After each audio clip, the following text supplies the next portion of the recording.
Sisimulan na ng Department of Agrarian Reform ang pamamahagi ng lupain sa mahigit 6,000 manggagawang bukid ng Hacienda Luisita sa lalawigan ng Tarlac.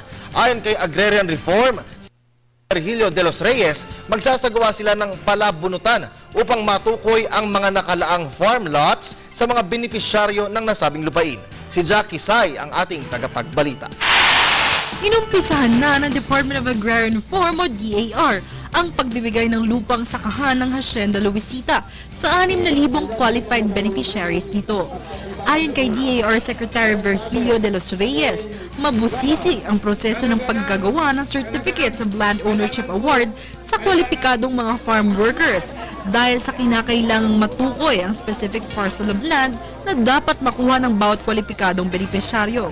Uumpisahan ang farm lot allocation sa barangay Kotkot sa Tarlac City hanggang matapos ang lahat ng barangay na sakop ng Hacienda Luisita na binubuo ng 10 barangay sa 3 munisipalidad. At ito ay ang mga barangay Bantog, Balete, Asturias, Lourdes at Mapalaksyaw sa Tarlac City at barangay Parang, Pando at Mabilog naman sa Concepcion at barangay Motrico sa La Paz. Ayon sa Tarlac DAR Office, inaasahan nilang mapamigay lahat ang mga lupang sakahan sa ika-21 ng Agosto.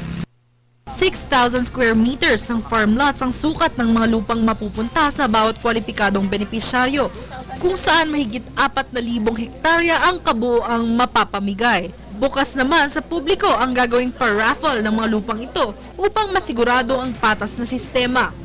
Para sa Telebisyon ng Bayan, Jackie Say.